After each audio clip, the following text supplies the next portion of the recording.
वक्त की बड़ी खबर आपको बता दें, उत्तराखंड से राष्ट्रपति शासन हटा दिया गया है। नैनीताल हाईकोर्ट का ये बड़ा फैसला, उत्तराखंड से राष्ट्रपति शासन को हटा दिया गया है।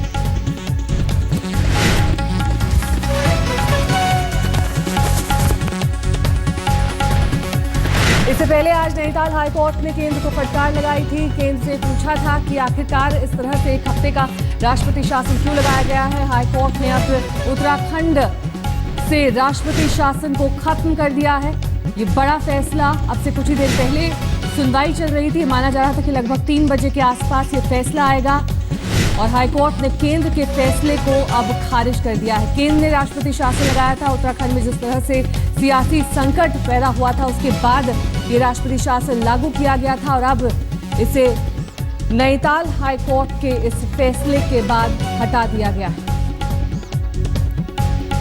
आपको बता दें कि ये सुनवाई अब से कुछ ही देर पहले चल रही थी, जिसके बाद नैनीताल हाईकोर्ट का ये फैसला आया है और फैसले में कहा गया है कि केंद्र ने जो राष्ट्रपति शासन उत्तराखंड में लागू किया था, उसे अब हटा दिया जाए। रीमा पराशर हमारी संवाददाता इस वक्त फोन लाइन पर हमारे साथ जुड़ गई है। रीमा, क्या कुछ कहा है कोर्ट ने अपने इस फैसले में? देखिए, बहुत बड़ा झटका केंद्र सरकार को लगा है नेहा। जिस तरह से लगातार ऑब्जर्वेशन आ रहे थे अदालत की तरफ से, उससे कहीं ना कहीं ये संकेत मिल ही रहे थे कि किस तरह का फैसला कोर्ट की तरफ से आ सकता है, क्योंकि इस पूरे मामले पर केंद्र सरकार को लगातार खरी खोटी अदालत की तरफ से सुनाई जा रही थी। और इस वक्त जो राष्ट्रपति शासन हटाने का फैसला कोर्ट की तरफ से दिया गया है, जाहिर है अब जश्न यहाँ पर जहाँ हम मौजूद है हरीश रावत के घर के बाहर शुरू हो गया है। तमाम कार्यकर्ता यहाँ पर कांग्रेस के पहुंच गए हैं, एमएलए पहुंच गए हैं और हरीश रावत अब से कुछ ही देर में एक प्रेस कॉन्फ्रेंस भी करने वाले हैं। इस पूरे फैसले के बाद अब किस तरह की रणनीति रहने वाली है कांग्रेस की और सरकार की, उसको लेकर। जी, और साथ ही रीमा, आपसे ये जानना चाहेंगे, जिस तरह से कोर्ट ने केंद्र को कड़ी फटकार लगाई थी, उनके फैसले पर सवाल खड़े किए थे, एक तरह से माना यही जा रहा था, इसी तरह के फैसले की उम्मीद की जा रही थी। बिल्कुल नया, देखिए इसी तरह के फैसले की उम्मीद हरीश रावत को भी थी और कांग्रेस पार्टी को भी थी। जिस तरह के आर्गुमेंट्स हुए, जिस तरह की बहस, रीमा, आपको यहाँ पर रोकना चाहेंगे। अजय भट्ट इस वक्त हमारे साथ जुड़ गए, उत्तराखंड बीजेपी प्रमुख है ये। अजय जी, ये जो फैसला आया है कोर्ट का, इस पर आपकी प्रतिक्रिया?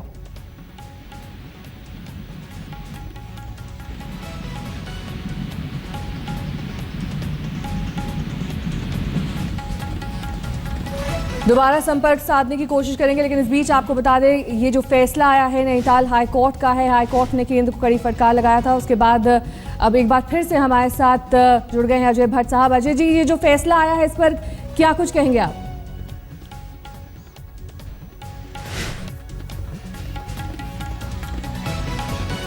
रीमा हमारी संवाददाता लगातार हमारे साथ बनी हुई है। रीमा, क्या इसी तरह की फैसले की उम्मीद कांग्रेस की ओर से की जा रही थी?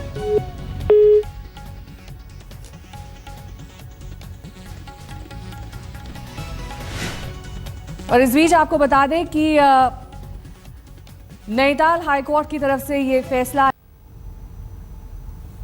कांग्रेस के नेता इंदिरा हृदय कह रही थी कि कोर्ट का ये फैसला आगे के लिए एक मिसाल पेश करेगा और बीजेपी की सरकार किसी भी। केटीएस तुलसी इस वक्त हमारे साथ फोन लाइन पर जुड़ गए हैं। तुलसी साहब, ये कोर्ट का ऐतिहासिक फैसला माना जाए, जिस तरह से केंद्र सरकार के फैसले में उन्होंने हस्तक्षेप करके ये बड़ा फैसला सुनाया है? जी हाँ, बिल्कुल ऐतिहासिक फैसला है और जो संविधान के साथ खिलवाड़ करने की कोशिश थी, उसको नाकाम किया है अदालत ने। तुलसी साहब, जिस तरह से कोर्ट ने पहले भी कहा कि केंद्र सरकार कोई प्राइवेट पार्टी नहीं है, जिस तरह से केंद्र ने इस तरह से राष्ट्रपति शासन लागू किया, वो बिल्कुल गलत था और इसी तरह से आज जो फैसला सुनाया गया है, वो एक तरह से मिसाल पेश करता है। मिसाल, उन्होंने जो सुप्रीम कोर्ट ने कानून जजमेंट दिए हैं और उसके मुताबिक ये फैसला किया है, क्योंकि जब एक गवर्नर ने एक तरफ तो उनको मौका दिया कि अपना बहुमत साबित करें और उस एक दिन पहले उसे केंद्र सरकार ने वहाँ पे राष्ट्रपति शासन लागू कर दिया, तो ये अपने आप में पहली बार ऐसा हुआ है जी। और ये बिल्कुल गलत तरीके से संविधान का दुरुपयोग किया गया, संवैधानिक प्रतिक्रिया का। जी, और जिस तरह से अभी कुछ देर पहले ये फैसला आया है तुलसी साहब, और ये कहा गया है कि केंद्र ने इस तरह से जब ये फैसला लिया तो कई ये भी पहली बार हुआ जी कि बिना गवर्नर की रिपोर्ट के इन्होंने राष्ट्रपति शासन लागू किया। तो ये भी पहली बार हुआ कि गवर्नर ने मौका जो दिया है बहुमत साबित करने का, एक दिन पहले उससे राष्ट्रपति शासन लगा दिया गया।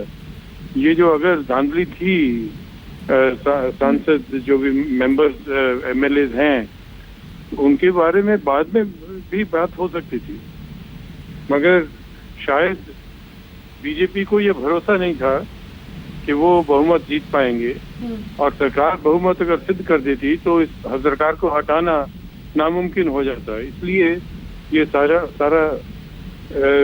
खेल रचा गया। जी, यानी कि जल्दबाजी में फैसला लिया गया। बहुत बहुत शुक्रिया तुलसी साहब हमारे साथ ये बातचीत करने के लिए। इस वक्त पूर्व स्पीकर उत्तराखंड गोविंद सिंह, तंत्र प्रजातंत्र हो, उसका कोई अगर जबरदस्ती उसका दुरुपयोग करने की कोशिश करते हैं तो उस पर निश्चित रूप से एक लगाम लगेगी।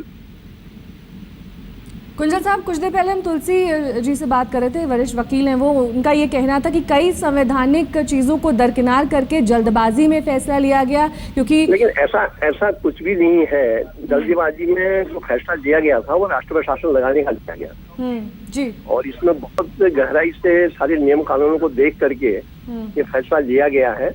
और मैं समझता हूँ राष्ट्रपति रूल। नैनीताल के विधायक सरिता आर्या को आपने सुना किस तरह से कांग्रेस के खेमे में इस वक्त जश्न का माहौल है। जाहिर तौर पर 18 तारीख को वो काले दिन की तरह मान रहे हैं जिस तरह से तब राष्ट्रपति शासन लागू किया गया। और ये तस्वीरें हम आपको दिखा रहे हैं इस वक्त कांग्रेस के कार्यालय के बाहर की तस्वीरें हैं, जहां पर कार्यकर्ता तमाम इकट्ठा हुए हैं और इस फैसले का स्वागत कर रहे हैं। कुछ ही देर पहले लगभग 3 बजे के आसपास ये फैसला आया, ऐतिहासिक फैसला कोर्ट का।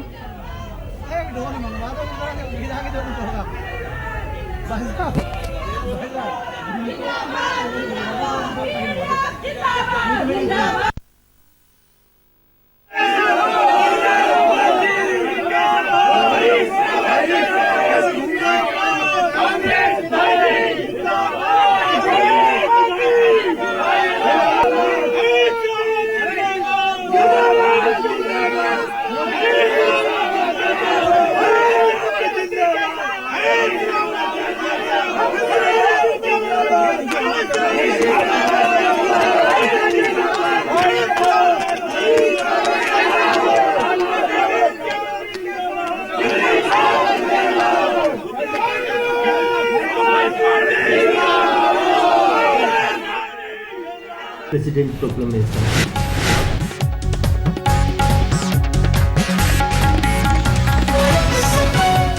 उत्तराखंड हाईकोर्ट के फैसले ने जाहिर तौर पर न सिर्फ राजनीतिक तौर पर बल्कि संवैधानिक तौर पर भी एक साथ कई सवालों को खड़ा कर दिया गया है। और शायद ये राजनीतिक तौर पर पहला इस तरीके का मौका आया है जब केंद्र ने निर्णय लिया, राष्ट्रपति ने मोहर लगाई और उसके बाद हाईकोर्ट ने जिस तरीके से राष्ट्रपति शासन को लेकर समूची संवैधानिक प्रक्रिया को लेकर कुछ सवाल खड़े कर दिए और इस बात का जिक्र किया कि केंद्र कोई पार्टी नहीं बन सकता है। हम जो माननीय न्यायालय ने जो फैसला दिया है ये लोकतंत्र की जीत है और पूरे विश्व की निगाहें इस फैसले पर टिकी हुई थी। इससे ये सिद्ध हो गया कि कानून के सामने कुछ नहीं है, कानून सब सर्वोच्च है और उसी आधार पे जो माननीय न्यायालय ने जो फैसला दिया है उसका हम तहे दिल से स्वागत करते हैं। बिल्कुल, देखिए स्वागत कर रहे हैं यहाँ पर तमाम नेता, विधायक, पीडीएफ के भी विधायक पहुँच गए हैं। कांग्रेस जताई जा रही थी तो कहीं ना कहीं हरीश रावत सरकार के लिए एक बहुत बड़ा अहम फैसला आया है।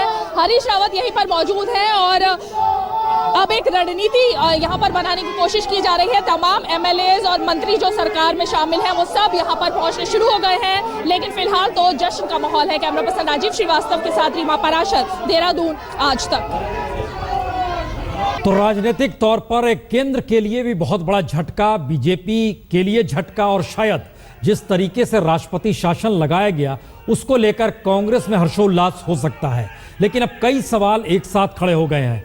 क्या किसी पार्टी के भीतर से विधायकों की बगावत का लाभ दूसरे राजनीतिक पार्टी उठा सकते हैं? पहला सवाल ये था। दूसरा, अगर मनी बिल पास नहीं हो पा रहा है तो उन परिस्थितियों में क्या भूमिका राज्यपाल की होनी चाहिए, स्पीकर की क्या भूमिका होनी चाहिए? सवाल इस पर भी उठेंगे। और सवाल इस बात पर भी लेके उठेंगे कि अगर राज्यपाल की रिपोर्ट को केंद्र सरकार अगर सीधे सीधे राष्ट्रपति शासन की दिशा में ले जाती है और उस पर राष्ट्रपति के पास संवैधानिक तौर पर एक ही मौका होता है कि वो चाहे तो एक बार लौटा दे, लेकिन दूसरी बार अगर दोबारा कैबिनेट पास करके भेज दे तो उसे स्वीकार करना पड़ता है। लेकिन हाईकोर्ट ने पहली बार एक ऐसी प्रक्रिया को लेकर उंगली उठाई है जिसमें इस बात का जिक्र किया है कि राष्ट्रपति शासन लगाने की प्रक्रिया में कोई जरूरी नहीं कि राष्ट्रपति अगर मुहर लगा रहे हैं तो उस पर बहस नहीं हो सकती है, उसको दायरे में कटघरे में खड़ा नहीं किया जा सकता है। यह बहुत महत्वपूर्ण है। और जिस लिहाज से इस बात का जिक्र लगातार हो रहा था कि क्या उत्तराखंड में जो राष्ट्रपति शासन लगा है वो क्या अरुणाचल के बाद की परिस्थितियां ऐसे शासित राज्यों में जहां पर कांग्रेस की सरकार है, ये राजनीतिक टकराव की वजह है या वाकई संवैधानिक प्रक्रिया की पूर्ति की जा रही है? लेकिन हाईकोर्ट ने जो भी ऑब्जर्वेशंस दिए हैं इस फैसले के साथ साथ वो ऑब्जर्वेशंस संवैधानिक प्रक्रिया को लेकर केंद्र सरकार और राष्ट्रपति शासन लगाने की भूमिका पर सवाल उठाते हैं। इसलिए यह फैसला कहीं ज्यादा महत्वपूर्ण है क्योंकि तो राजनीतिक तौर पर हाईकोर्ट के फैसले को अपने पक्ष में कांग्रेस के तमाम नेता, विधायक, सांसद, मंत्री, पूर्व मुख्यमंत्री हर कोई कह रहा है। लेकिन मुश्किल यह है कि अगर यह संवैधानिक संकट एक फैसले के जरिए इस दिशा में उंगली उठा रहा है कि अगर केंद्र और कैबिनेट की बैठक और राष्ट्रपति की मोहर पर भी सवालिया निशान लगते हैं तो जाहिर है यह मामला अब सुप्रीम कोर्ट में भी आएगा। यह एक संकेत है क्योंकि केंद्र यहां पर रुकेगा नहीं। और इससे पहले सुप्रीम कोर्ट ने बहुत साफ जाहिर है सुनवाई जब चल रही थी उसमें विपक्ष की तरफ से या कहें उस दौर में जो हाईकोर्ट जो ऑब्जर्वेशन दे रहा था, दूसरी तरफ से जो सरकार की तरफ से जो तर्क दिए जा रहे थे उसमें इस बात का जिक्र था कि यदि राष्ट्रपति शासन हटाकर किसी को भी सरकार बनाने का मौका दिया जाए तो ये फिर मजाक होगा। इस बात का जिक्र किया गया तर्कों के आश्रय। लेकिन हाईकोर्ट ने बहुत साफ कहा कि जब एक सरकार चुनी हुई है तो उसमें किसी भी रूप में विधानसभा के भीतर पहले फैसला होना चाहिए, ना वहां पर विधायकों की गिनती हुई, ना फ्लोर टेस्ट हुआ। राज्यपाल फ्लोर टेस्ट की दिशा में बढ़े उससे पहले उन्होंने रिपोर्ट केंद्र को भेज दी। केंद्र ने इस बात का जिक्र राज्यपाल से किया, उससे पहले वो पूरी की पूरी रिपोर्ट राष्ट्रपति के पास चली गई। राष्ट्रपति ने उस पर मुहर लगा दी और लगा ऐसे कि दरअसल विधानसभा की ऊपर फैसला देने के लिए दिल्ली या कहें राष्ट्रपति खुद निर्णय ले रहे हैं। इसीलिए हाईकोर्ट ने अपने फैसले में इस बात का जिक्र किया कि राष्ट्रपति के लिए गए फैसले यानी राष्ट्रपति शासन लगाने को फैसले को चुनौती बिल्कुल दी जा सकती है क्योंकि जो एक पूरी प्रक्रिया होती है उसका पालन ही नहीं किया गया। विधानसभा के भीतर जो फ्लोर टेस्ट होना चाहिए, हालांकि बीजेपी की तरफ से बार बार कहा गया, केंद्र सरकार ने इस बात का बार बार जिक्र किया कि जो विधायक वहां पर थे वह सत्ता पक्ष का साथ छोड़ चुके थे और वो विपक्ष के साथ खड़े थे और राज्यपाल के सामने और राष्ट्रपति के सामने तक परेड कराई गई। देखिए क्या ऑब्जर्वेशंस थे, बड़ा महत्वपूर्ण है। यह किसी राजा का फैसला नहीं जिसे अदालत देख नहीं सकती, यानी राजा का मतलब यहां राष्ट्रपति से लगाया जाए क्योंकि राष्ट्रपति के जरिए राष्ट्रपति शासन यहां पर जो मोहर लगाई गई। हमारे संविधान की आत्मा है राष्ट्रपति भी गलत हो सकते हैं, यानी लोकतांत्रिक पहलुओं में हर चीज की समीक्षा होनी चाहिए, यानी न्यायिक समीक्षा होने का जिक्र अपने तौर पर उत्तराखंड की हाईकोर्ट ने किया है। और राष्ट्रपति की बुद्धिमत्ता पर सवाल नहीं, लेकिन कानूनी समीक्षा संभव है। और कानूनी समीक्षा का मतलब यह है कि लोकतांत्रिक प्रक्रिया के तरह संवैधानिक अधिकारों के मद्देनजर विधानसभा के भी क्या अधिकार होते हैं उस पर भी कम से कम होना चाहिए, निर्णय होना चाहिए। और इसीलिए जो पक्का निर्देश जारी किया गया उसमें राष्ट्रपति शासन को हटाकर किसी को न्योता दिया जाए, यह तो न्याय का मजाक होगा, इस बात का भी जिक्र किया गया। लेकिन हमें गुस्से से ज्यादा दुख है कि आप ऐसा व्यवहार कर रहे हैं, आप अदालत से कैसे खेल सकते हैं। ये सारी स्थितियां आज अदालत के भीतर जो लगातार बीते 3 दिनों से ऑब्जर्वेशंस चल रहे थे फैसले देने से पहले, इस बात का जिक्र हो रहा था, उसमें कहीं ना कहीं नब्ज यही थी कि विधानसभा के नुमाइंदे के तौर पर विधायकों को जनता चुनती है, इसीलिए विधानसभा के भीतर फ्लोर टेस्ट होना चाहिए, चाहे वो मनी बिल क्यों ना गिर जाए, यानी बजट के बाद बजट पास हो या ना हो, इसको लेकर उत्तराखंड की जनता की विजय हुई है, लोकतंत्र की विजय हुई है। सुप्रीम कोर्ट का दरवाजा अब केंद्र सरकार खटखटाएगी, इस बात की पूरी संभावना थी, क्योंकि कैबिनेट का लिया हुआ फैसला और उस पर राष्ट्रपति की मोहर, जिसे पूरे तरीके से हाईकोर्ट ने खारिज कर दिया अपने फैसले में, और उसके बाद अब सुप्रीम कोर्ट का ही एक रास्ता बचता है। तो सुप्रीम कोर्ट का दरवाजा केंद्र सरकार खटखटाएगी, क्योंकि केंद्र की तरफ से अटॉर्नी जनरल ने जो भी तर्क दिए, उस तर्कों को जो आधार बनाया गया था, उसमें खरीद फरोख्त का जिक्र था, उसमें स्टिंग ऑपरेशन का जिक्र था, उसमें किसी भी रूप में इस बात का जिक्र था कि दरअसल मनी बिल पास नहीं हो पा रहा है। सुधांशु मित्तल जी का क्या कहना है, जरा ये सुनिए। सुधांशु मित्तल जी, इस फैसले को लेकर हालांकि सुप्रीम कोर्ट का दरवाजा केंद्र सरकार जरूर खटखटाएगी, लेकिन हाईकोर्ट का फैसला है और इसने उस तमाम आधारों को खारिज किया है जिन आधारों पर कैबिनेट ने मोहर लगाई, राष्ट्रपति ने मोहर लगाई। जी, मैंने कहा ये फैसला जो है, आपने खुद ने ही कहा कि अब सर्वोच्च न्यायालय के सामने इस फैसले को चुनौती दी जाना स्वाभाविक है, कि उसके कई प्रश्न आते हैं। एक मुख्यमंत्री अपनी बहुमत को बचाने के लिए खरीद फरोख्त करते हुए स्पष्ट सामने दिखता है, पकड़ा जाता है। और अगर वो भी ये कारण नहीं है जिसमें कि राष्ट्रपति शासन लागू होना चाहिए, तो मुझे नहीं पता। इस कोर्ट की 2-3 टिप्पणियां थी जिनके बारे में बड़ा आश्चर्य हुआ। जैसे एक टिप्पणी ये कि अगर भ्रष्टाचार के मुद्दे को लेके राष्ट्रपति शासन लगना है तो फिर हर जगह राष्ट्रपति शासन लगेगा। मुझे लगता है कि ये कुछ ऐसी टिप्पणियां हैं जिनमें कि जो गंभीरता है स्थिति की, उसको कहीं नजरअंदाज करा गया। तो सुप्रीम कोर्ट में स्वाभाविक तौर पर जाएगा, सारे पक्ष रखे जाएंगे, क्योंकि इन सब फैसलों के बड़े दूरगामी परिणाम हैं। इनके परिणाम न केवल यहाँ की स्थिति को लेके हैं, लेकिन न्यायपालिका की भूमिका किस चीज में किस हद तक जानी है, इन सब के कई आयाम है, कई मुद्दे हैं। तो मुझे लगता है जल्द से जल्द सर्वोच्च न्यायालय में ये मामला रखा जाएगा और उनका फैसले को देखा जाएगा। लेकिन अपने आप में कुछ प्रश्न जो है उनका जवाब जो इसमें आना चाहिए तो वो शायद नहीं आया। और हमें लगता है सुप्रीम कोर्ट में यह मामला जाएगा तो उधर से भी कुछ ऑब्जर्वेशन निकल कर आएंगे। सुधांशु जी, बहुत बहुत शुक्रिया। बिल्कुल ऑब्जर्वेशंस, बिल्कुल यकीनन, क्योंकि जो ऑब्जर्वेशंस दिए गए अदालत की तरफ से सुनवाई कर रहे जजों की बेंच ने कहा, उसमें कई बातें बहुत शार्प तरीके से कही गई कि कोर्ट फैसले पर पहुंचने से पहले तक प्रदेश में राष्ट्रपति शासन के पक्ष में है। हमारी चिंता है यदि राष्ट्रपति शासन हटाकर किसी को भी सरकार को सेट असाइड कर दिया है। इससे पहले जो जहां ये ऐसे केस लड़े गए हैं, तब क्या है उसमें असेंबली डिसॉल्व नहीं बल्कि असेंबली बरकरार है और नई सरकार बनने की दिशा में कदम बढ़ सकते हैं। सवाल ये होता है, हरीश रावत उत्तराखंड में आई ताकत, हरीश रावत उत्तराखंड में आई ताकत। जाहिर है नारे लग रहे हैं, राजनीतिक तौर पर जीत और हार के तौर पर भी देखा जा रहा है, लेकिन मुश्किल यह है कि मसला यह सिर्फ बीजेपी का नहीं, राष्ट्रपति शासन जब लगाया जाता है तो इस पर कैबिनेट की सहमति होती है और उसके बाद ही राष्ट्रपति के पास कैबिनेट की सहमति के बाद पत्र भेजा जाता है जिस पर राष्ट्रपति ने मोहर लगा दी। तो ये एक कहीं संवैधानिक क्राइसिस भी है।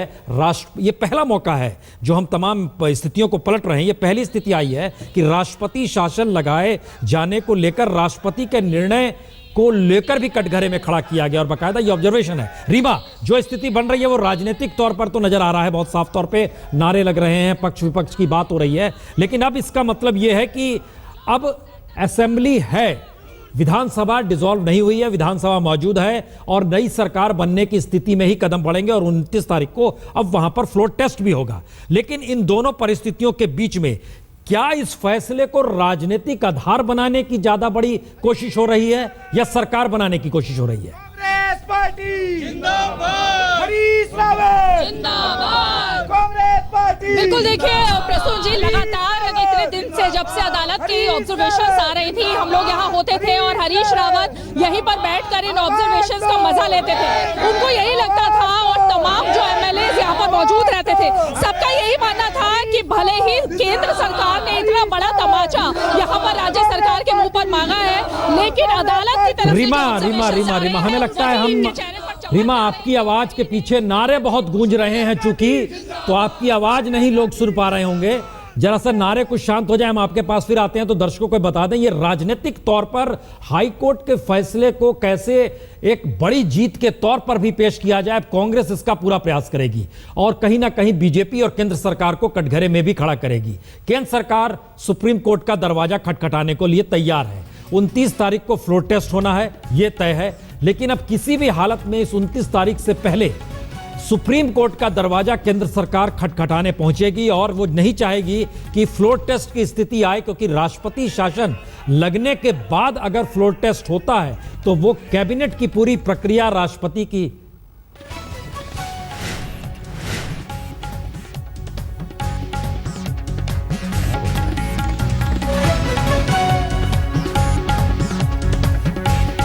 तो राजनीतिक तौर पर नारों के बीच जाहिर है अपनी जीत हार बताने की कोशिश हो रही है। लेकिन जो सबसे महत्वपूर्ण 2-3 सवाल हैं, उसमें पहला सवाल ये, 29 तारीख को फ्लोर टेस्ट क्या केंद्र सरकार चाहेगी या उससे पहले वह सुप्रीम कोर्ट का दरवाजा खटखटा देगी और चाहेगी कि जो हाई कोर्ट ने फैसला दिया है उसको लेकर सुप्रीम कोर्ट अपने ऑब्जर्वेशन के साथ स्थितियां स्पष्ट करे। ये एक पक्की बात है। दूसरी स्थिति, अगर सुप्रीम कोर्ट कहता है कि हाई कोर्ट का ये फैसला है और उसके तहत पहले फ्लोर टेस्ट होना चाहिए, तो फ्लोर टेस्ट को लेकर जिस बात का जिक्र फ्लोर टेस्ट से पहले था कि क्या खरीद फरोख्त हो रही है और स्टिंग ऑपरेशन में जो चीजें आई थी, वो मुद्दे दोबारा उभर कर सत्ता पर आ जाएंगे। और तीसरी स्थिति है कि जो विधानसभा अध्यक्ष और राज्यपाल के बीच का भी टकराव था, उसको लेकर कहीं ज्यादा टीका टिप्पणी इस दौर में उभर कर तो नहीं आएगी और राज्यपाल फिर कोई रिपोर्ट केंद्र सरकार को नहीं देंगे और केंद्र सरकार उस रिपोर्ट को आधार बना के फिर दोबारा सुप्रीम कोर्ट का दरवाजा तो नहीं खटखटाएगी। ये कुछ ऐसे सवाल है जिसका मतलब बहुत साफ है, मौजूदा वक्त में उत्तराखंड की विधानसभा जीवित है और वहां पर नई सरकार बन सकती है। नई सरकार बनने के लिए सदन के भीतर बहुमत साबित करने की स्थिति में दोनों पक्ष होंगे। कांग्रेस यानी सत्ता पक्ष जो थी, वहां पर रावत की सरकार थी, वो अब रहेंगे और दूसरी तरफ बीजेपी जिस बात का जिक्र कर रही है कि लगभग 2/3 से ज्यादा टूटकर उनके पक्ष में आए हैं, तो उनके साथ विधायकों की संख्या बहुमत के साथ खड़ी है। ये एक दूसरी स्थिति बनेगी।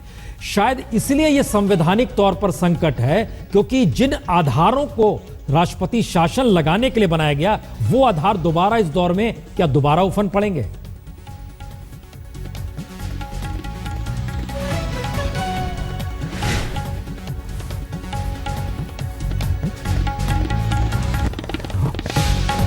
उपाध्याय जी, आप हमारे साथ जुड़ चुके हैं। हम जरा जानना चाहते हैं, इस फैसले को लेकर यह महज राजनीतिक तौर पर आप इसे ले रहे हैं या संवैधानिक प्रक्रिया के तहत भी इसकी नई व्याख्या आप देख पा रहे हैं? मैं ये लोकतंत्र की विजय है, ये भारत के संविधान की विजय है जी। और मैं जी बोलिए। हेलो। हाँ बोलिए। मैं अभी आपकी बात सुन रहा था। जो हाई कोर्ट ने कहा है, उन्होंने 18 की जो स्थिति थी उत्तराखंड में, उसको उन्होंने बहाल किया है। इसका मतलब हरीश रावत जी आज इस प्रदेश के मुख्यमंत्री हैं। 29 तारीख को उन्होंने अपना बहुमत सिद्ध करना है। 9 जो बाकी विधायक हैं, वो उनकी सदस्यता रद्द हो चुकी है। तीसरी बात यह है कि आप जो कह रहे थे कि 2/3 जो डिफेक्शन हुआ था, यहाँ 2/3 डिफेक्शन नहीं हुआ। 9 विधायकों ने, जो कि 1/3 भी नहीं है, उन्होंने डिफेक्ट किया था और उनकी सदस्यता रद्द हो चुकी है और 29 तारीख को हम अपना बहुमत सिद्ध करेंगे। वहाँ कहीं कोई किसी तरह की कोई संशय की गुंजाइश नहीं है। क्या हाईकोर्ट के फैसले में इस बात का जिक्र है कि 9 सदस्य जो कि चले गए थे पाला बदल के बीजेपी के पक्ष में, वह वोट नहीं डाल पाएंगे? नहीं, उस पे जो है हाई कोर्ट का अभी फैसला आया नहीं है। मेरी वहाँ पर जो हमारे अधिवक्ता हैं, एडवोकेट हैं, उनसे मेरी बातचीत हुई है और उन्होंने मुझे जो बताया है, उन्होंने ये बताया कि वो 9 लोग जो हैं वो विधानसभा के सदस्य नहीं हैं। तो अगर वो 9, उन्होंने उसका जी, जो बिल्कुल अगर वो 9 नहीं है, उपाध्याय जी, अगर वो 9 नहीं है, और चूंकि बीजेपी इस बात का जिक्र कर रही है बार बार कि उन्होंने राज्यपाल के सामने और राष्ट्रपति के सामने जिन विधायकों की परेड कराई और जो उनके पास बहुमत है, चूंकि उसमें ये 9 नाम भी हैं, तो इसका मतलब तो एक ये मान लिया जाए कि आप लोग मानकर अब चल रहे हैं कि हरीश रावत जी सीएम हैं और 29 तारीख को लेकर आप क्लीन चिट मान रहे हैं अपने आप को? नहीं, ये मैं नहीं मान के चल रहा हूँ। ये माननीय उच्च न्यायालय ने कहा है कि हरीश रावत जी आज इस प्रदेश के मुख्यमंत्री हैं। नरेंद्र मोदी जी ने जो भी किया वो गलत किया। ये कानून के हिसाब से उन्होंने कानून का इंटरप्रिटेशन करके फैसला दिया है। जो 9 विधायक हैं, जो 9 विधायकों को लेकर के भारतीय जनता पार्टी यहाँ राज्यपाल जी के पास गई थी उस दिन, और उस दिन भी वो गलत कह रहे हैं, उतने विधायक उनके साथ नहीं थे। वो राष्ट्रपति जी के यहाँ तो उतने लोगों को लेकर के भी नहीं गए, वो खाली अपने 26 बीजेपी के विधायकों को लेकर के गए थे। लेकिन इस हौच पौच में डालने के लिए अगर कोई अपराधी है तो वो नरेंद्र मोदी जी हैं, और उनको देवभूमि उत्तराखंड के साथ इस तरह का व्यवहार नहीं करना चाहिए था, और उसका सबक उनको मिलेगा, भविष्य में मिलेगा, और जिंदगी भर वो उत्तराखंड की धरती पर वो स्वीकार्यता नहीं पा सकते जो 2014 में उनको मिली थी। अब एक सवाल है कि केंद्र सरकार ने तय किया है कि वह सुप्रीम कोर्ट का दरवाजा खटखटाएगी। इसका मतलब बहुत साफ है कि वो 29 तारीख का इंतजार नहीं करेगी, पहले ही चाहेगी कि सुप्रीम कोर्ट इस केस को एडमिट कर ले।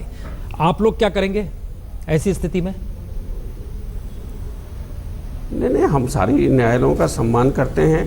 वो अगर जाएंगे उच्चतम न्यायालय में जाएंगे तो क्या उच्चतम न्यायालय बिना हमको सुने हुए कोई फैसला थोड़ी देगा? हम भी उसमें अपने को जो है अपनी बात रखेंगे।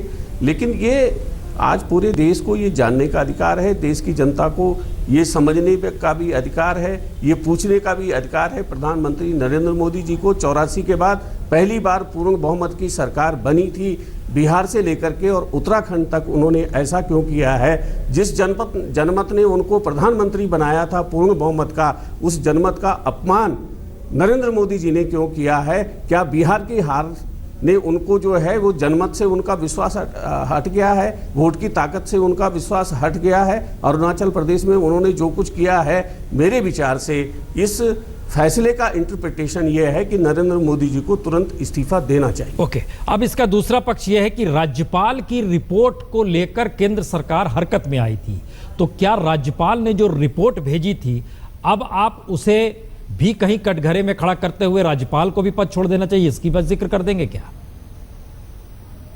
नहीं, राज्यपाल ने जो रिपोर्ट भेजी उस पर, क्योंकि मेरे संज्ञान में वो नहीं है, लेकिन जो हाईकोर्ट ने कहा है कि राज्यपाल ने जो रिपोर्ट भेजी उस पर कहीं पर ये जिक्र नहीं है कि यहाँ जो है कानून व्यवस्था की स्थिति खराब हो गई है। कानून व्यवस्था की स्थिति गुजरात में खराब हुई, क्यों नहीं वहाँ के चीफ मिनिस्टर को हटा दिया गया? हरियाणा में खराब हुई, क्यों नहीं वहाँ के चीफ मिनिस्टर को हटा दिया गया? व्यापक घोटाला हुआ, क्यों नहीं वहाँ के चीफ मिनिस्टर को हटा दिया गया? जहाँ जहाँ कांग्रेस की सरकारें हैं, जो कांग्रेस मुक्त भारत की बात करते हैं नरेंद्र मोदी जी, आप करिए, लेकिन वहाँ के लोगों की राय से करिए ना। अपनी ताकत पर और पैसे दे करके विधायकों को लांछित करके मत करिए। मैं 2 बार विधायक रहा हूँ, मंत्री रहा हूँ, आज मैं अगर कहीं जाता हूँ मैं उत्तराखंड का विधायक हूँ, लोग पूछते कैसे विधायक हैं उत्तराखंड के जो पैसे के बल पर बिक जाते हैं? तो वो हमारे लिए बड़े अपमान की बात है। जिस धरती ने माँ गंगा जैसी बेटी पैदा की है, आपको जानकारी होगी, इस देश का नाम यहाँ उत्तराखंड के बेटे के नाम पर भारत है, भरत का जन्म भी इसी धरती में हुआ, और इस तरह की पाप की गंगा यहाँ बहेगी जो नरेंद्र मोदी जी ने बहा दी है, इसका तो सबक मिलेगा। बिकने वाले विधायक तो कांग्रेस के ही है ना उपाध्याय जी? नहीं, किया किसने? किसके पास था पैसा? कहां से आया वो पैसा? किया तो नरेंद्र मोदी जी ने किया है ना। बिके हैं, ठीक है, हमारे बिके हैं जिन पर हमें भरोसा था। विश्वासघात भी वही होता है जहां विश्वास होता है, और अगर ये सब कुछ करती भाजपा और बिके हुए विधायक, वो हमारी छाती पर वार करते। अरे आपने पीठ पर वार किया है। आप 15 मिनट पहले हरीश रावत और कांग्रेस के गुणगान कर रहे थे सरकार के, और इतनी जल्दी आपने और विजय वर्गीय जी ने और क्या नाम है वो श्याम जाजू ने जो कुछ यहाँ पर किया है, उत्तराखंड की बात छोड़िए, देश नहीं माफ करेगा इनको। नहीं, यकीनन ये पूरे देश के लिए मैसेज गया है, और हाईकोर्ट का फैसला मेरे ख्याल से एक मील का पत्थर है जिस रूप में इसने फैसला दिया है। लेकिन अब हमारा सवाल, चूंकि आप कह रहे हैं कि जाहिर तौर पर फैसले के बाद विधानसभा डिसॉल्व नहीं है, विधानसभा मौजूद है, राज्य के मुख्यमंत्री हरीश रावत जी है, उनको फ्लोर टेस्ट करना है, लेकिन फिर वहीं पर सवाल आ रहा है कि विधायक कांग्रेस के थे, बिके कांग्रेस के विधायक, उन्होंने ही सवाल खड़े किए। कांग्रेस के विधायक नहीं अपने हाईकमान को लेकर सवाल खड़े, अपने सीएम को लेकर सवाल खड़े किए। उन सवालों को लेकर आप लोग नहीं कोई महत्व दे रहे हैं। आपने उस दिन का घटनाक्रम नहीं देखा ना। हमने विजय बहुगुणा जी को हवाई जहाज में बिठाया था, भारतीय जनता पार्टी उनको बस में बिठा करके ले गई। भारतीय जनता पार्टी का हाथ अच्छा देखिए पकड़ क्या करके फैसला गए आया, हैं एक वो। मिनट हम जरा सुन ले इसे, जिनकी फैसला केंद्र क्या में है? एक मिनट। वो उसके में तो ये कहा है कि that matter is sub judice before the single जज and that will be decided. So on that issue no comment has been given by the court in this judgement. That will be decided on the 23rd and the floor test. I don't know because on that matter of 23rd is the date fixed. Whether it will decide on 23rd or not, that will be discussed on that day. Thank you, sir. Thank you. Okay. चलिए कुछ अधूरी बात निकल कर आई कि अभी वो अदालत के हिस्से में है, लेकिन उपाध्याय जी हम दोबारा उस स्थिति में आ रहे हैं। चूंकि जनता ने अपने नुमाइंदों को जब चुना और विधानसभा के भीतर फ्लोर टेस्ट ना होकर राष्ट्रपति शासन लगा दिया गया, ये सारी बातों पर हाईकोर्ट ने तो अपना फैसला दे दिया और ये जाहिर तौर पर ये आप लोग की जीत है, हमारा इससे इनकार नहीं है। लेकिन लोगों के जहन में एक सवाल है कि विधायक चूंकि कांग्रेस के थे, कांग्रेस के विधायकों ने ही मुश्किल हालात खड़े किए, वही बिके, खरीदने वाला कोई हो, वो तो सेकंड स्टेज है। फर्स्ट स्टेज है कि हम बिकने को तैयार हैं क्या? नहीं, मैं बिल्कुल वो बिकने के लिए तैयार थे। और ये सवाल आनंद शर्मा ने खड़े किए हैं कि संविधान का दुरुपयोग किया जा रहा है, दल बदल को प्रोत्साहित किया जा रहा है, खरीद फरोख्त की जा रही है। यह कांग्रेस की राय है सेंटर में बहुत साफ तौर पर कि इन स्थितियों में चुनी हुई सरकारें कैसे काम करेगी। अब यही सवाल हम उपाध्याय जी हम आपसे जानना चाह रहे थे कि हाँ बताएं आप अपनी बात जो कह रहे थे। मैं निवेदन ये करना चाहता हूँ कि जो ये कौन तय करेगा कि सरकार किसकी बनेगी? एक तो जनता तय करती है, दूसरा जो है वो जो सदन है, सम्मानित सदन, तब चाहे वो संसद हो तब चाहे विधानसभा हो, वो तय करती है। जब हरीश रावत जी को ये मौका मिला कि भाई आप अपना बहुमत सिद्ध करिए, तब नरेंद्र मोदी जी ने, केंद्र सरकार ने उस काम को नहीं होने दिया। उसको जो है वो कोई ना कोई बहाना करके, कभी ये बहाना कभी वो बहाना, और अंततः जो है वो राष्ट्रपति शासन लगा करके उस यहाँ पर जो है एक चुनी हुई सरकार की उन्होंने हत्या कर दी। आज जो स्थिति है, और ये आपके सामने भी कोर्ट से भी आपको पता चल गया होगा कि जो 9 विधायक हैं, जो विधानसभा अध्यक्ष का फैसला है वो प्रिवेल करता है, और 23 तारीख को जब सुनवाई होगी तब उस पर जो है विचार होगा। जो भी 23 तारीख को फैसला होगा उनके बारे में कोई स्टे तो उनको मिला नहीं है। इसलिए मैं ये कह रहा हूँ कि नरेंद्र मोदी जी पूरी तरह से इसके लिए जिम्मेदार हैं। वो जो कांग्रेस मुक्त भारत की बात करते हैं वो जनमत से नहीं करना चाहते, वो अपनी ताकत के बल पर करना चाहते हैं। अरुणाचल प्रदेश से लेकर के और उत्तराखंड तक ये साबित हो गया है, और अब हिमाचल से लेकर के पता नहीं कौन कौन से राज्य उनके टारगेट पर हैं, और उनसे इन सारे इस उत्तराखंड के प्रकरण से उनको सबक लेना चाहिए। चलिए हमारे साथ रहिए, हमारे साथ चूंकि हमारे साथ बीजेपी के प्रवक्ता अनिल बालूनी जी भी जुड़ चुके हैं। बालूनी जी, बड़ा सीधा आरोप है, आप लोग कांग्रेस मुक्त भारत ताकत के बल पर करना चाह रहे हैं और अदालत ने उसे रोक दिया। देखिए प्रसून जी, अभी किशोर उपाध्याय जी बोल रहे थे कि भारतीय जनता पार्टी और मोदी जी की एक आदत बन गई है कांग्रेस के मित्रों की कि हर बात के लिए मोदी जी को जिम्मेदार ठहरा देते हैं। अगर आपके एमएलए आपके कंट्रोल में नहीं रहते हैं, आपके पूर्व मुख्यमंत्री, आपके कैबिनेट मंत्री आपके खिलाफ वोट करते हैं, तो उसमें मोदी जी कहाँ से जिम्मेवार है भाई? आप अपना फाइनेंस बिल पास नहीं करा पाते हैं, इसमें हम कहाँ से जिम्मेवार हैं भाई? इसलिए कांग्रेस अपने विफलताओं को छुपाने के लिए हमारे ऊपर आरोप न लगाए। क्या बलूनी जी क्या आप उच्च न्यायालय के फैसले पर सवाल उठा रहे हैं? नहीं, राजनीतिक बात कर रहे हैं, मैंने नहीं कहा। ये उच्च न्यायालय का फैसले पर बात करिए आप। सुनिए, मैं ये नहीं कर सकते, वो नहीं कर सकते। मेरी बात सुनिए, आपने कहा आदमी है। अरे भैया सुनिए, मुझे एक चीज बताओ, अगर नरेंद्र मोदी नहीं जिम्मेदार है तो कौन जिम्मेदार है? जो हरीश रावत जिम्मेवार है। सुनिए, हवाई जहाज में सुनिए हरीश रावत जिम्मेवार है, राहुल गांधी जिम्मेवार है। शर्मा को क्यों भेजा आपने?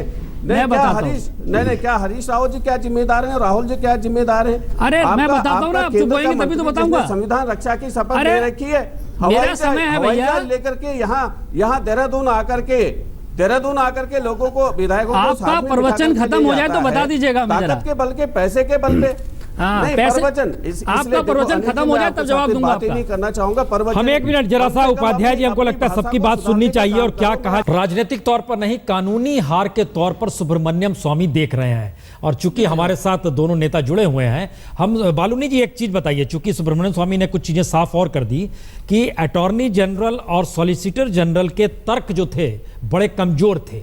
उससे पहले हम स्क्रीन पर एक दिखा रहे हैं कि स्थिति क्या है। विधानसभा में कुल 71 सदस्य हैं, लेकिन बागी इस विधायकों की सदस्यता रद्द, उसमें 9 हैं। बहुमत के लिए 31 अब चाहिए और हरीश रावत समर्थित विधायकों की संख्या 33 है। इस लिहाज से देखिए तो 29 तारीख को अगर फ्लोर टेस्ट होता है तो हरीश रावत की सरकार वहां बन जाएगी। लेकिन बालूनी जी, अब यहां महत्वपूर्ण सवाल यह है, चूंकि बीजेपी या केंद्र सरकार अब सुप्रीम कोर्ट जा रही है, अटॉर्नी जनरल तो वही रहेंगे, सॉलिसिटर जनरल वही रहेंगे, और अगर तर्क उनके हाईकोर्ट में कमजोर हैं, जिसका जिक्र अभी सुब्रमण्यम स्वामी ने कर दिया, तो क्या ये कानूनी तौर पर तर्कों के आधार पर सरकार गिरे या ना गिरे, इसका फैसला हो रहा है, या आप मान के चल रहे हैं कि नहीं, दल बदल को वाकई प्रोत्साहन दे दिया गया, खरीद फरोख्त हो रही थी, संविधान का दुरुपयोग हो रहा है? क्या सोचते हैं बालूनी जी? देखिए प्रसून जी, पहले तो जो कांग्रेस के प्रदेश अध्यक्ष ने कुछ सवाल किए उनका जवाब जरूर दूंगा और आपका भी जवाब दूंगा। कृपया मुझे अनइंटरप्टेड टाइम देगा तो मैं जरूर जवाब दूंगा जी। देखिए, एक तो अभी कांग्रेस के प्रदेश अध्यक्ष कह रहे थे खरीद फरोख्त के पैसे लेके गए, सब फला फला आरोप लगा रहे थे।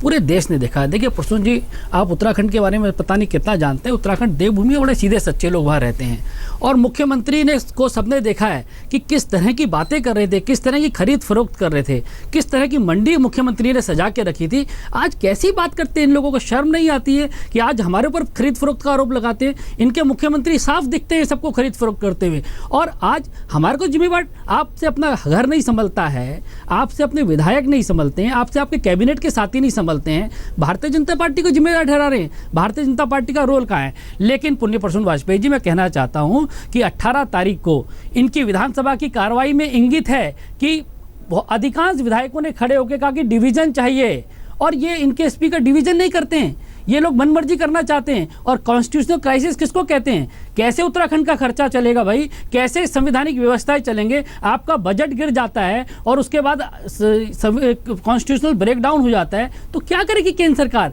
केंद्र सरकार की जिम्मेदारी है कि अगर कोई कॉन्स्टिट्यूशनल ब्रेकडाउन हो तो वहां पर कार्रवाई करे, और इसीलिए कार्रवाई की गई। निश्चित तौर पर अभी हम जजमेंट पढ़ेंगे, क्या इन सवालों का जवाब उसमें है, जरूर देखेंगे कि क्या उस दिन बजट गिरा था या नहीं गिरा था, एप्रोप्रिएशन बिल गिरा था कि नहीं गिरा था, लोगों ने डिमांड की थी कि नहीं की थी, स्पीकर ने मनमर्जी की कि नहीं की, क्या मुख्यमंत्री खरीद फरोख्त कर रहे थे कि नहीं कर रहे थे, क्या कॉन्स्टिट्यूशनल ब्रेकडाउन था कि नहीं था। इन सब पे जब एक बार जजमेंट देखेंगे, निश्चित तौर पर पढ़ेंगे, और उसके बाद जरूर आप लोगों को इसके बयान दिया जाएगा।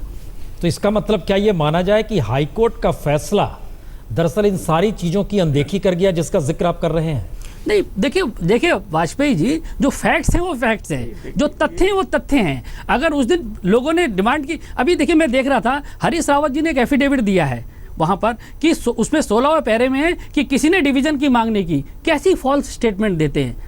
विधानसभा की कार्रवाई में लिखा है कि अधिकांश विधायक खड़े हो गए और उन्होंने डिवीजन की मांग की, राइटिंग में मांग कर रखी है। कैसे मुख्यमंत्री हैं, पैसों की खरीद फरोख्त तो करते रहते हैं और झूठ कोर्ट में भी झूठा एफिडेविट देते हैं। सबने डिमांड की और मन मर्जी से स्पीकर और उन्होंने मन मर्जी की, तो कॉन्स्टिट्यूशनल ब्रेकडाउन है, संवैधानिक संकट है राज्य के अंदर, इसलिए कदम उठाया गया। आज हमारे ऊपर आरोप लगाया जा रहा है कि हम कर रहे हैं। बालूनी जी थोड़ा इसकी संवेदनशीलता को समझिए।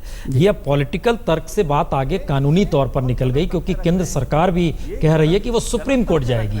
हमारा सवाल सिर्फ इतना है कि जब हाईकोर्ट फैसला कोई देता है तो अब वो कानूनी दायरे में चीजें आ गई, संवैधानिक दायरे में आ गई।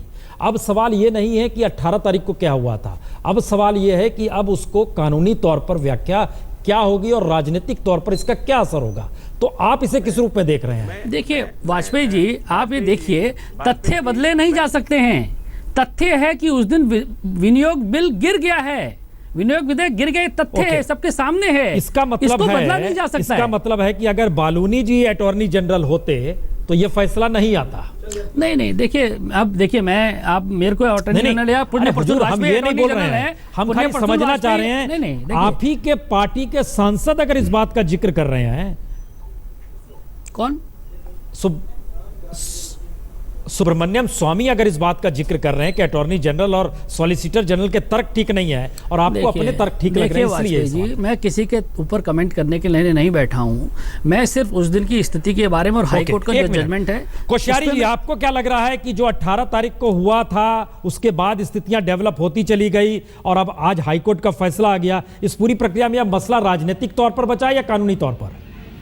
देखिए, देश में कानून चलता है,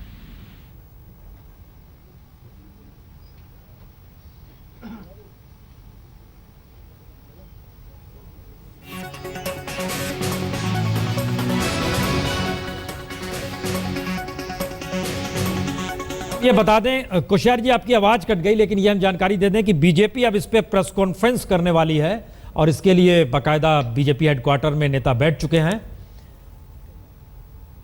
और इन सब के बीच चूंकि राजनीतिक तौर पर यह बीजेपी और केंद्र सरकार की बड़ी हार है, अब उस पर क्या बात आती है बीजेपी की तरफ से ऑफिशियली, अब इसका इंतजार हो रहा है, क्योंकि राजनीतिक तौर पर कांग्रेस ने 3 सीधे सीधे आरोप लगाए हैं। संविधान का दुरुपयोग किया गया, दल बदल को प्रोत्साहन दिया गया, खरीद फरोख्त की गई, ये बहुत सीधे आरोप लगे हैं। इसलिए अब सबकी नजरें हैं कि बीजेपी राजनीतिक तौर पर क्या जवाब देती है और क्या कानूनी तौर पर वह सुप्रीम कोर्ट का दरवाजा अब कब खटखटाएगी। हाईकोर्ट के निर्णय पर अभी हम लोग हमारे विधि विशेषज्ञ अध्ययन कर रहे हैं और हमें कोई आश्चर्य नहीं, क्योंकि 3 दिन से जिस प्रकार बेंच से टिप्पणियां हो रही थी उससे लग रहा था कि निर्णय अपेक्षित है।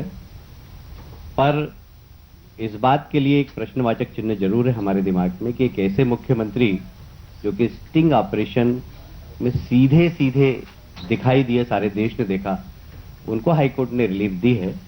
पर हम बाकी चीज़ों का भी अध्ययन करेंगे और आज भी हम कह रहे हैं कि हरीश रावत अल्पमत में है। 29 तारीख को भी ये सिद्ध होगा कि वो अल्पमत में ही है, इसलिए हमें कोई किसी बात का चिंता भी नहीं है। हम 29 तारीख को सिद्ध करेंगे कि वर्तमान हरीश रावत जी जो मुख्यमंत्री थे वो कल भी अल्पमत में थे, आज भी अल्पमत में है। 29 तारीख को फ्लोर टेस्ट में सिद्ध हो जाएगा।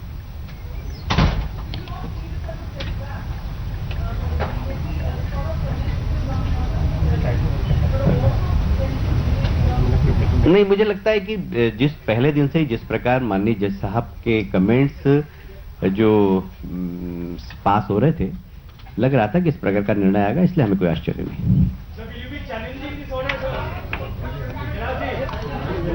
कैलाश विजयवर्गीय बहुत साफ तौर पर, चूंकि इन्होंने कमान संभाली हुई थी उत्तराखंड को लेकर, 2 लाइन बहुत साफ तौर पर इससे पहले जो भी हाईकोर्ट के जज ऑब्जर्वेशन दे रहे थे उन्हें पूरे तरीके से लग रहा था कि यही फैसला आएगा। यानी हाईकोर्ट ने जो फैसला दिया, 3 दिन से जो लगातार कमेंट्स आ रहे थे। और दूसरी बात जो उन्होंने बड़ी कही है कि 29 तारीख को चूंकि फ्लोर टेस्ट है, इसके लिए तैयार हैं और वो बहुमत में रहेंगे। यानी हरीश रावत अल्पमत में उस वक्त भी थे और अब भी हैं और वो रहेंगे, ये एक भरोसा उन्होंने जरूर जताया है। लेकिन इस फैसले के मद्देनजर राजनीतिक तौर पर जो आरोप प्रत्यारोप है, इसका उन्होंने कोई जवाब नहीं दिया। तो कोर्ट का फैसला उन्हें लग रहा था बिल्कुल इसी तरीके से आएगा, क्योंकि जो ऑब्जर्वेशन बहुत ही ज्यादा हार्श थे, इससे भी इनकार नहीं किया जा सकता है, क्योंकि राष्ट्रपति की मोहर राजा की मोहर नहीं हो सकती है, राजा की तरह वो नहीं आ सकते हैं, उस पर भी सवाल उठाए जा सकते हैं। केंद्र सरकार किसी पार्टी की तरह मूव नहीं कर सकता है, ऐसा लग रहा है कि जैसे उत्तराखंड में वो एक राजनीतिक पार्टी बन गया है। इस बात का भी जिक्र किया गया था, इस बात का भी जिक्र किया गया कि जैसे स्टिंग को आधार बनाया गया, स्टिंग के आधार पर राष्ट्रपति शासन लग जाए, ऐसी स्थिति भी नहीं होती है। तो अदालत ने कहीं ना कहीं इस बात की दृष्टि रखी है कि विधानसभा अपने आप में सक्षम है और विधानसभा के भीतर यानी फ्लोर टेस्ट जिसका जिक्र हो रहा है कि वहां पर बहुमत साबित किया जाना चाहिए था, वो फ्लोर टेस्ट होना चाहिए था, वो नहीं हुआ। इसीलिए दोबारा उस दिशा में 29 तारीख को लाया गया है। और बीजेपी के तर्क बहुत साफ हैं कि जिस तरीके से इसकी शुरुआत हुई थी उसमें बीजेपी कहीं पार्टी नहीं थी, कांग्रेस के भीतर से ही 9 विधायक निकले थे, उन्होंने फ्लोर डिवीजन की मांग की थी और उसी के बाद स्थितियां बनती चली गई। और ये सामान्य तौर पे माना जाता है कि जब दूसरी पार्टी के विधायक विपक्ष की दिशा में, सत्ता पक्ष के विधायक अगर विपक्ष की दिशा में जाते हैं और स्थिति सरकार गिरने या ना गिरने की बनने वाली हो जाए, तो ऐसे में ये बात बार बार आती है कि हॉर्स ट्रेडिंग क्या हो रही है या नहीं हो रही है। बालूनी जी, तो अब आपसे बड़ा सीधा सवाल है, हाईकोर्ट के फैसले को लेकर ऑब्जर्वेशंस ही बताने लगे थे कि ये फैसला इस दिशा में जाएगा। हमारा फिर वही तर्क है, चूंकि अब सुप्रीम कोर्ट का दरवाजा आप लोग खटखटाएंगे और सुप्रीम कोर्ट में मुद्दों को लेकर जाएंगे, तो वहां आधार क्या होगा, बेस क्या है आपका?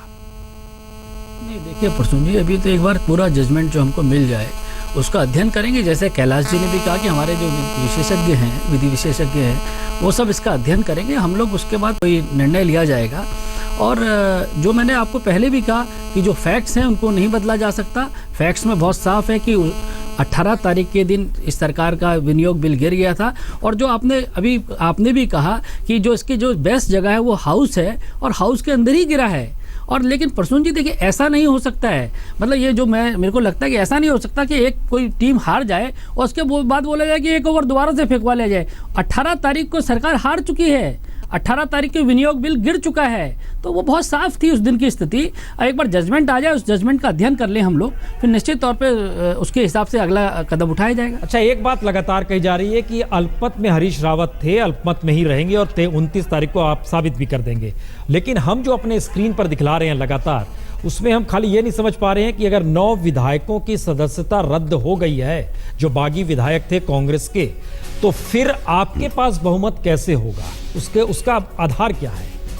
देखिए प्रसून जी, हमने ये कहा है कि हरीश रावत अल्पमत में थे और हरीश रावत अल्पमत में रहेंगे। देखिए 18 तारीख को यही स्थिति थी, सारे लोग जो बहुत क्लियर था उस दिन कि हरीश रावत अल्पमत में है। अगर 18 तारीख की स्थिति रहेगी तो अल्पमत में ही रहेंगे। नहीं, इसमें क्या 18 तारीख की तो स्थिति रहेगी नहीं ना, चूंकि हाईकोर्ट का फैसला आ गया बालूनी जी। 9 सदस्यों की सदस्यता अगर देखिए, मैं प्रसून जी यही कह रहा हूं कि एक बार हम अध्ययन कर ले। 9 लोगों का तो अभी जो पिटीशन है वो पेंडिंग है। हाँ। 9 लोगों की पिटीशन को सुनना भी बाकी, उनका पक्ष भी सुनना बाकी था।